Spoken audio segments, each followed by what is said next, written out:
Miarabantsika rehetra dia faly manonona ny fiadanan'i Jesosy Tompo anapaka any am-pontsika tsiraray rehetra any indray amin'ny alalan'ny fifamangintsika ato anatin'ity pejy ity.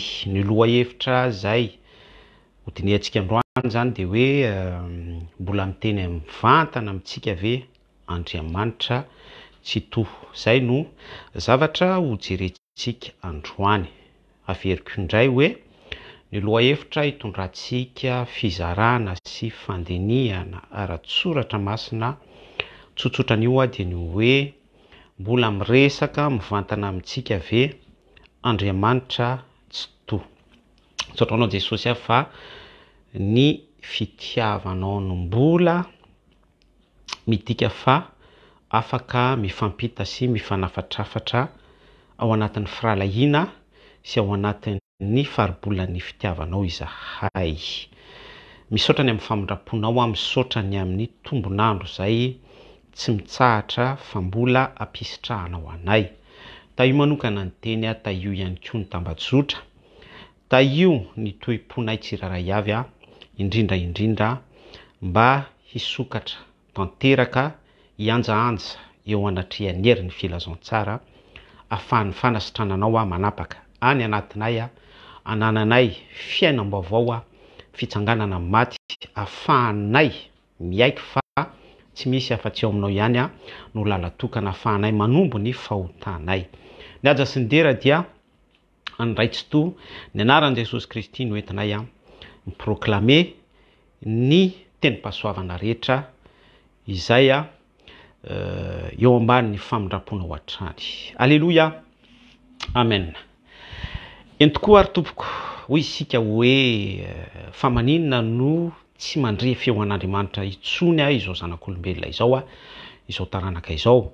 Raha mandinika tokoa isika ny tantara ao amin'ny Baiboly nanomboka tany amin'ny famoronana misy ny mazava dia nisy ny mazava hatrany amin'ny hoe dia namorona atsika olombelona Andriamanitra tsy toa tamin'ny alalan'ny vovotany nofofony ny fofonaina mahavelona tonga Adama sy Eva. Dia tao anatin'izay rehefa nisy ny création isika zanak'olombelona dia niresaka mivantana tamintsika Andriamanitra. Niresaka mivantana tamintsika Andriamanitra tsy toa. Hitantsika izany tany amin'ny Genesis 3 sy ny 9 hafa. Eny tompoko. Tsy azo lavina izany famarinana izany voasoratra ao amin'ny Baiboly. Niresaka mivantana tamintsika Andriamanitra tsy toa tamin'ny Abrahama, patriarka rain'ny mino any amin'ny Genesis 12 sy ny 9 hafa. Be da be mandeha any ianao amin'ny tany izay asehoko anao amin'ny vision. Ozy Andriamanitra tsy toa tamin'ny Abrahama. Niresaka tamin'ny Abrahama izy tany amin'ny tabernakla. Niresaka tamin'ny Abrahama izy tranolay fionana azafady. Sy ny sisa rehetra dia tahaka an'izany ihany koa niresaka tamin'ny Mosesy izy any amin'ny Exodosy mivantana ny famoahana ny zanak'Israely ny tontolo tany anefitra rehefa nisy ny fasy tamin'Andriamanitra tao anatin'ny izay fasy izay tiako tsindrina fa selon ny volonté divine tsy hoe tamin'Andriamanitra hita maso fa amin'ny alalan'ny fanolorana ny Torah ny didy folo important be zay satria tsy misy mahita an'Andriamanitra naoviana tsy misy afaka mahita ny tavan'Andriamanitra. Dia tao anatin'izay ny tiana tsindrina hoe miresaka fasy Andriamanitra tsy toa. Dia mipetraka ny fanontaniana satria be da be ny olona no lasa saina hoe fa maninona ary zany amin'izao vanim-potoana iresantsika izao no tsy misy intsony izay dialogue mivantana amin'Andriamanitra tsy toa izay. Azadiny fa nisy ny passage intermédiaire firesahan'Andriamanitra mivantana Andriamanitra tsy toa tamin'ny alalan'i Jesosy Kristy. Ary izay firesahana mivantana izay dia nitondrany ny filazantsara tonga tao amin'ny azy izy fa ny azy tsy nandray azy tamin'ny vahoaka Hebreo Jios zany dia nitodika tamin'ny Jentilisy izy.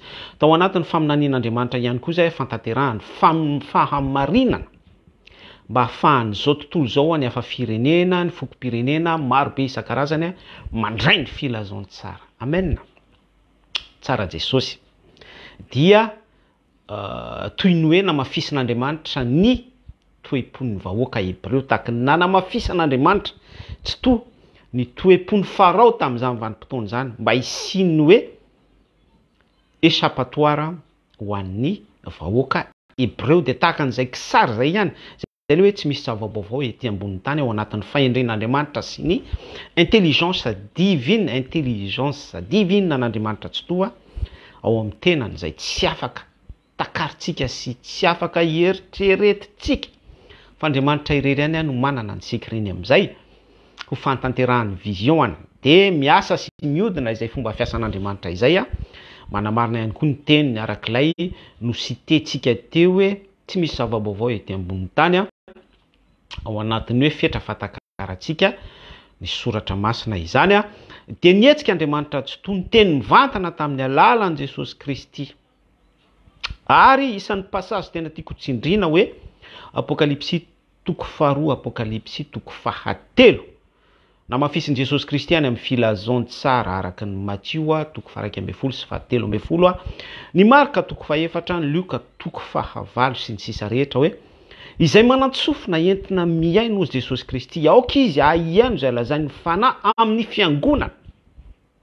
satria izay toe-pon'Andriamanitra izay dia manaitra antsika fa Andriamanitra dia mandefa mesazy amintsika foana manambara ny sitrapony miteny mivantana amintsika foana izy ary zay no nahatonga azy nanindry amin'ny alalan'ny toko sy andininy sy ny fampianarana teny mivantana hoe izay manantsofina hoentina miaino miteny amin'ny fiangonana izy aoka izy ahiano izay lazainy fanahy amin'ny fiangonana definition ny fiangonana dia fantatsika tsara ny vehivavy ny fiangonana ihany koa dia fofombady ny Kristy ny fiangonana ihany koa dia sy ny sisa be da be izay lesona sekoly alahady sekoly sabata nandraisantsika an'izay hoe fiangonana izay dia mipetraka ny fanontaniana hoe fa maninona ary no tsy miteny mivantana amintsika intsony Andriamanitra tiako ary ny manipika amintsika androany tiako ny dévoiler amintsika androany fa hoe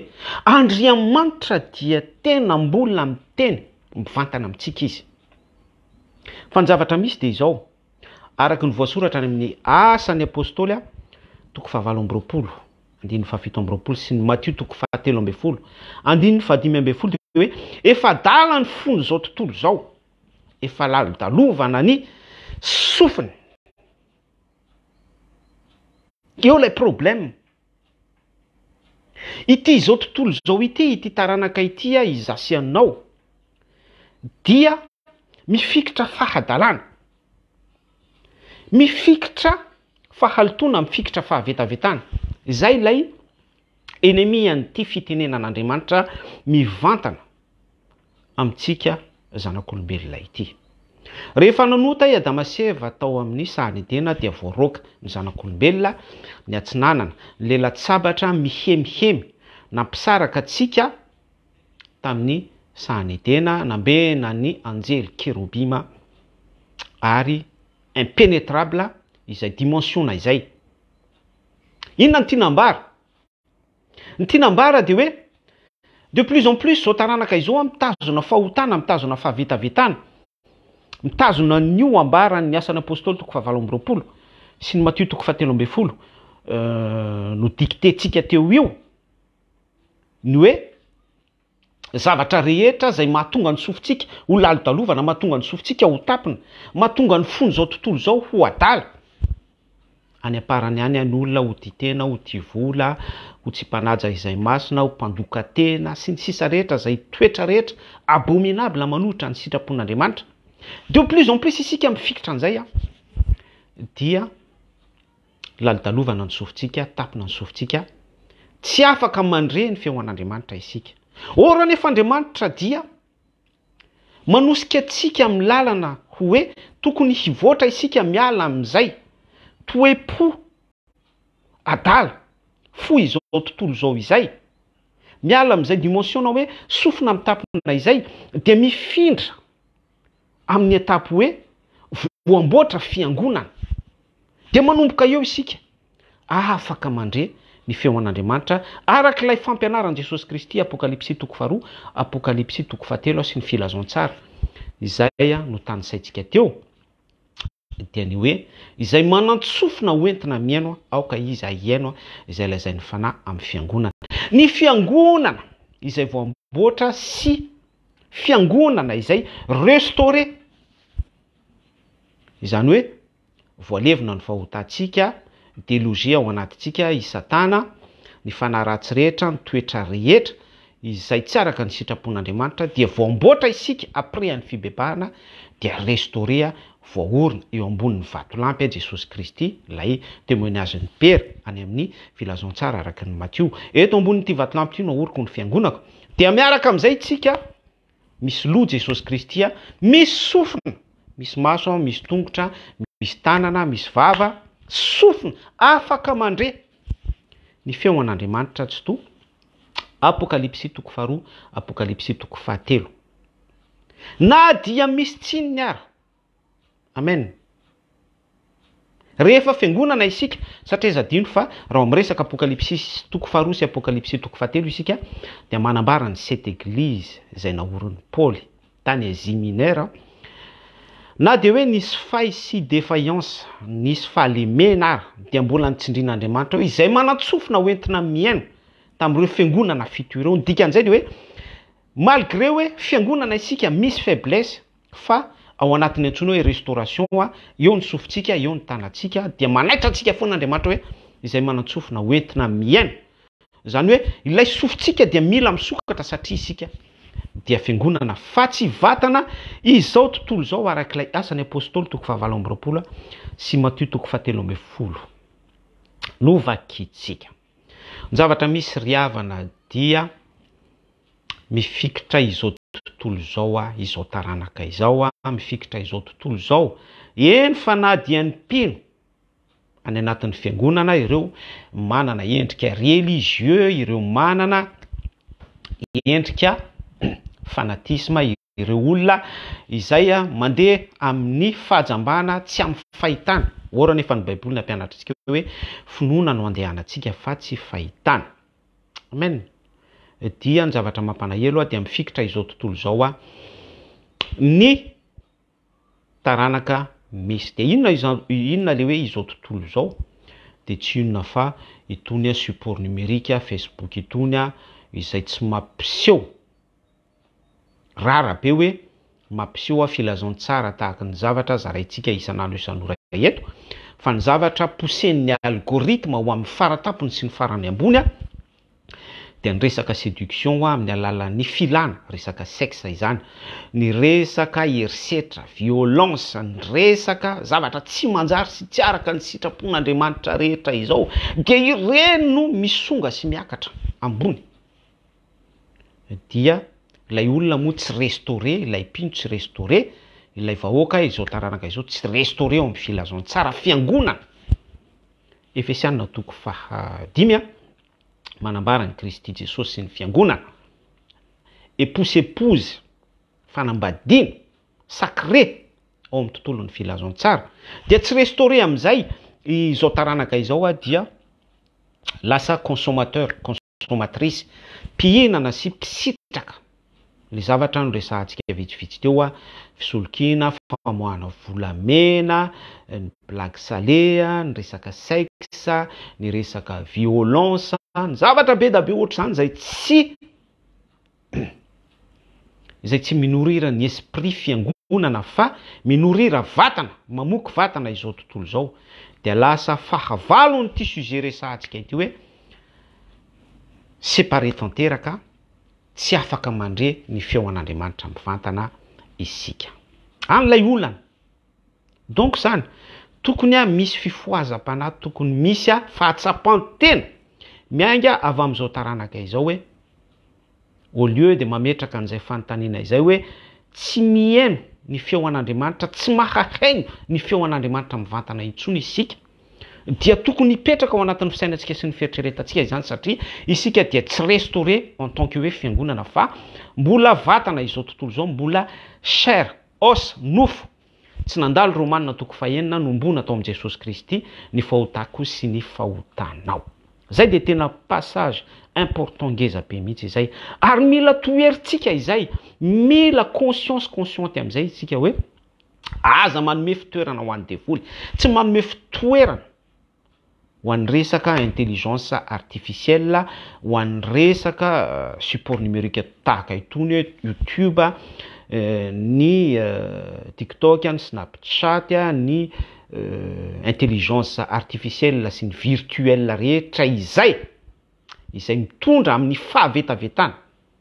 Za tsy miteny hoe bêtement monsieur détesté makahaly, fa lay intelligence divine tokony ho varahintsika hoe misaina ny zavatra any ambony amin'ny alalany tony support itony.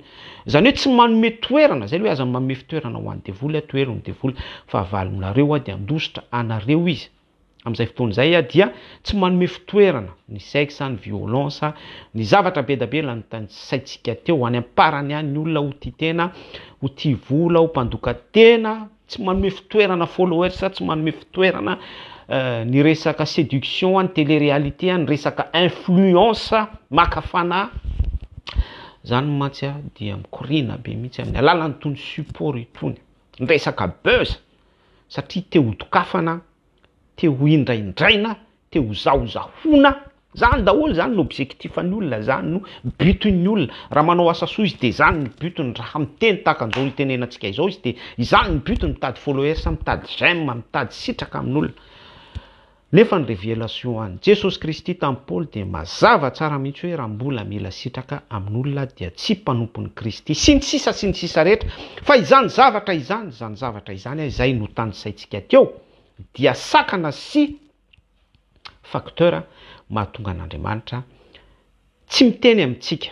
Zany hoe mahatonga antsika tsy maheno ny feo an'Andriamanitra, fa Andriamanitra dia ao anatin'ny fitiavana miteny amintsika foana izy, te hanavitra antsika foana, te hamonjy antsika foana izy. Ary zay le hoe tsy misy tian'Andriamanitra ny overina de iray aza, fa tiany ho tonga amin'ny fibebahana isika. De ety ampamaranana de hoy aho hoe sokafy ny sofinao, meteza ianao ho restauren'Andriamanitra, ho fiangonan'Andriamanitra, mba handreny feo an'Andriamanitra, satria Andriamanitra tsy to dia miteny amintsika mivantana isan'andro isan'ora izy tompoko. Averiko indray fa Andriamanitra tsy to dia manambara ny sitrapony amintsika foana isan'andro isan'ora izy. Raha nanambara ny sitrapony tamin'ny Nebokadnezara izy any amin'ny bokin'ny Daniel, raha nanambara ny sitrapony tamin'ny Ahasverosy mpanjaka izy any amin'ny bokin'ny Ester, na dia mpanota ary ireny. Attention. Raha nanambara ny sitrapony tany amin'ny Farao fanjaka izy hoe Pharaon mpanjakan'ny Egypte izy tamin'ny vanim-potoana hoe avelao ny oloko, sitrapon'Andriamanitra izay ny teny mivantana. Dia hoy hoe manambara ny sitrapony amintsika ihany koa Andriamanitra ninona zava-miseho circonstance sy événement iainantsika amin'izao vanim-potoana izao. Na misy mpangalatra volamena ary ao an-dapa ao aza adino fa manambara ny sitrapony amin'ireny olona mafo, mpangalatra sy mpanodikodim-bola sy mpanao tsindry azo lena ao an-dapa sy mpiteny ratsy, mpanao afera isan-karazany sy mpiatsara velatsia, mpanao buzz, mpitady sitraka aman'olona. Sara hitanareo fa zay mivoaka dia babany avokoa. Misaotra an'Andriamanitra lehibe, ohatra hoe ravan'ny gouvernementa dia renommena ny ministra izay efa teo aloha na ny tsy teo na ministra vaovao dia izay mivoaka babany avokoa. Misaotra an'Andriamanitra lehibe noho ny fitahin'Andriamanitra, manambara ny sitrapon'Andriamanitra malgré lay toe-pon'ilay olona. Zany hoe misy apelina an'Andriamanitra ao, misy fitenenan'Andriamanitra ao, mety tsy misady resy amin'ilay efa mafo sy lay efa mpanota Andriamanitra, fa ny zava-dehibe dia ilay sitrapon'Andriamanitra ambarany amin'iny olona iny. Amen. Miteny amintsika Andriamanitra. Ary mila mahay manivana an'izay isika. Mila mahay monsieur discerner an'izay isika. Zay le niteneniko teo hoe misy passage exemple Farao, Ahasverosy, Nebokadnezara sy ny sisa rehetra. Ohatran'izany kory Pilato hoe tsy fantatra hoe ozy Pilato tamin'i Jesosy Kristy rehefa ndeha ho tsarainy Jesosy Kristy fa manana fahefana andefanao de nahitrin'i Jesosy Kristy izy norekadren'i Jesosy Kristy any amin'ny filazantsara araka ny jaonany hoe tsy manana fahefana amiko akory ianao na de kely ara fa matoa ianao manana fahefana amiko koa dia nomenanao avy any an-danitra izany ny raikitsy tonona nomenao an'izany nomenanao avy any ambony zany dikan'izay dia ilay relation an'Andriamanitra na dia hoe mpanota ary olona io dia miteny amin'io mpanota io ilay olona fa itsika ny mila misezira n'ilay message izay ny tokony hoe mahafiangonana anao mahatokony hoe olona restauré ho fiangonana miorina eo ambony vatolampy Jesosy Kristy fa tsy hipetera ianao na ikefazy. Amen. Ainsi de suite, tsy zava nifidy anareo hoy Jesosy Kristy tamin'ny apôstôly 12 fa ny anankiray aminareo dia Jodasy mpamadika ary ireo dia samy mitenenan'Andriamanitra amin'ny vatana avokoa. Ny tinambara amin'izany rehetrarehetra izany dia hoe malgré misy mpamadika ao an-dapa ao, misy mpanao politika araky ny filana, misy efa mpihinana mpahafolo-karena eraky ny fiangonana sy milaza ny tenan'o Jesosy à gauche à droite, profeta sy ny sisa rehetra ao anatin'ny usurpation selon ny toe-pony dia ity ny tiako ambaranareo misy fotoana ireny olona ireny milaza ny sitrapon'Andriamanitra, miteny ny Baiboly, manambara ny volonté an'Andriamanitra selon ny Sainte Écriture. Asa raha tadidinareo ny passage nisy fotoana Jesosy Kristy nireo cadreny pharisien, nireo cadreny mpianatra azafady. Dia hoy Jesosy Kristy tamin'ny mpianatra hoe reo fariseo reo dia ratsy fo, ratsy toe-po. Rehefa mivavaka reo dia miady ny toerana eny aloha. Ainsi de suite araky ny toe-po mahafariseo azy. Fa izao, hoy Jesosy Kristy tamin'ny mpianatra, aza manao izay fanaony fa tanterao izay lazainy. Satria na dia mpanota ara ny fariseo araky ny toe-pony, na dia efa antikristy ara ny fariseo araky ny filany sy ny toe-pony, dia tsy toa amin'ny mahatsy toa azy dia miteny mivantana ho anao amin'ny alalan'ny fariseo. Aza manao ny fanaony fa izay lazainy dia tanterao. Dia izay zavatra izay misy reflété, tsy misy zava-baovao ety ambony tany misy reflété amin'ny image ny société ankehitrio hoe raha misy antikristy milalao ny fiainam-bahoaka malagasy ohatra, misy faux prophète miara-miasa amin'ny fanjakana bibidia maneran-tany y compris Madagasikara ohatra, ainsi de suite ny ohatra be da be afaka raisitsika. Dia hoy hoe miteny foan'Andriamanitra fa isika ny tsy restauré en tant que hoe fiangonana Efesiana 5 dia tsy manana n'ilay sofina ary afaka misezira n'ilay baikon'Andriamanitra ordre apokalypsy 2 apokalypsy 2 sy ny filazantsara Matthieu, Marka, Luka, ny Matthieu 1 ny Matthieu 7 ny Marka 4 ny filazantsara araka ny Luka 9 sy ny sisa rehetra hoe izay manan-tsofina hoentina miaino aoka izy iaino zalazain'ny fiangonana. Fa na amin'ny fiangonana averiko indray fa satria isika tsy restauré en tant que hoe fiangonana dia eo ny problème. Lalidalovana ny sofintsika, mihidy ny sofintsika, lasa misy tonika, mialatsiny amin'izay fitenenana izay ohatra izay mirarosoan'izay manana tonika rehetra isitraka fanasitranana. Ary efa mafy ny fony izao tontolo izao sy adala satria mbola olona izao tontolo izao isika ary tsy manana n'ilay etaeta soafy mba ho restauren'Andriamanitra tsy to ho fiangonana ho amboarin'Andriamanitra ahafahantsika mandray message sy maheno mivantana ny feo an'Andriamanitra tsy to. Amaranako azy raha lasirana-bavy dia hoy hoe miteny amin'ny alalan'ny zavatra miseho rehetra Andriamanitra tsy to. Misy problème be ao Madagasikara ao fantrana, misy corruption, misy alatra vomaso, misy insécurité, misy tondradrano, misy famine, misy zavatra be da be izay tsy nisy tao anatin'ny 90 taona. Sokafin'ny sofinao, meteza ho amboarin'Andriamanitra fiangonana ianao, meteza ho restauren'Andriamanitra ianao. Fa misy message n'Andriamanitra be da be amin'ny alalan'ireo antikristy feno Madagasikara ireo. Misy message n'Andriamanitra be da be mihitsy amin'ny alalan'ireo faux prophète sy mpampaoro vahoaka sy ny mpihoatahoata, ny mpitady followers sy j'aime sy ny sisa rehetra tsy araka ny sitrapon'Andriamanitra ao Madagasikara ireo. Eny manerana izao tontolo izao. Za dia mampahery ho amboarin'Andriamanitra, miteza ho aorin'Andriamanitra eo ambonin'ny soratra masina fanorenana apôstôly miorina miaraka amin'ny vato fototra Jesosy Kristy vatolampy. Fa tsy misy afa-tsy fiorenana izay no ahafahantsika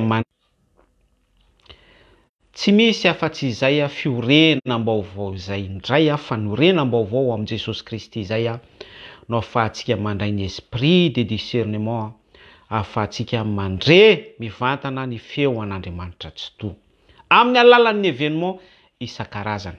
Dia ho hitanao rehefa restauré ianao, rehefa tonga fiangonana ianao, rehefa ao tsara ny sofinao, ny tananao, ny vava, ny maso sy ny sisa rehetra arak'ilay loha Kristy mitaridalana anao sy manambara ny sitrapon'Andriamanitra, miteny mivantana aminao dia ho hitanao fa feno sitrapon'Andriamanitra, feno fanambarana sitrapon'Andriamanitra itony support Facebook itony, itony support YouTube, ny Twitter, ny TikTok sy ny sisa rehetra, ny hainao manjera. Dia ho hitanao ihany koa fa ny événement misy eo rehetra. Misy firenena mitsangana mely firenena ady Ukraine sy Rosia, ny OTAN, ny Occidentaux, ny Amerikana, ny ady ao Palestine, ny ady any amin'iny faritry Maghreb rehetra iny, ny ady ny Israël sy amin'ny taranaky Ismaël, ainsi de suite. Ny fietsehana manodidina ny Eufrata iny, ny Goga Magoga, miteny foana Andriamanitra manambara ny sitrapony. Ho hitanao fa isokatra ny sofinao, ny masom-pahitanao satria fiangonana restauré ianao fa tsy olona izao tontolo izao. Dia ho hitanao fa ny zavatra mamoetra rehetra eto Madagasikara misy mesazin'Andriamanitra important sy mafonja mitsoka sofla rivotra ao ambadiky reny. Rahalarana bavy, tena mbola miteny amintsika Andriamanitra, tena manambara ny sitrapony amintsika Andriamanitra. Voarainao ny afatra, sotranao Jesosy ny amin'ny fotoana nafahanay nidinika sy nafahanay nandray ventikevitra teto hoe mbola miteny aminay ianao fa ny zava-misy dia mafoy izay lalidalovana ny sofinay vokatry ny vesatra sy ny pression ety amin'ity zao tontolo zao ity izay fahefan'ny Satana Efesianina toko faha 9. Manamboara anay, forao ny fonay ny sofinay, ao aminao ihany ny restauration, ao aminao ihany no misy ny fahaterahana indray, nouvelle naissance. Dia aokany tompo hietry hilofika izay anaiky ny sitraponao, ahay an'olo tena hibebaka ary hiaiky ny fahamarinana ny herin'ny filazantsara ao anatin'ny tontolon'ny sitraponao, ahafahanay mifo mba handrenesanay ny fanambaranao mivantana ny amin'ny sitraponao amin'izay rehetra iainanay, androm-piainanay sisa. Voninahitra ho an'iray tsy toa ny anaran'i Jesosy Kristy, tononoko ny fanafahana ho an'izay rehetra mangetaheta amin'izany ny délivrance ihany koa araky ny finoany izay te handray izany. Ny finoana dia manova sy mamadika zavatra, mamadika ny ratsy ho tsara. Amin'ny anaran'i Jesosy Kristy, ny raha maherin' Jesosy Kristy no proklameko tombo-kasihan'ny fanambarana rehetra. Izay no azo nambara raha lasirana bavy dia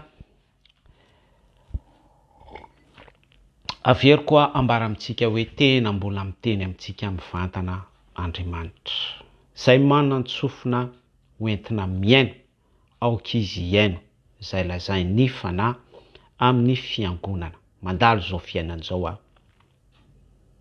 tsy maintsy manan-tsofina mahay miaino ny sitrapon'Andriamanitra isika izay vao afaka manatanteraka sy miaina ny sitrapon'Andriamanitra, manatanteraka miaina midika fa tonga zanak'Andriamanitra isika satria ilay natioran'Andriamanitra, toetran'Andriamanitra no voaraitsika arak'ilay nitenenina teo hoe no tanterahantsika au temps présent ary fiainantsika satria natiora velona atao anatintsika dia mamindra makany amin'ny fiainana mandrakizay ianao amin'ny anaran'i Jesosy Kristy.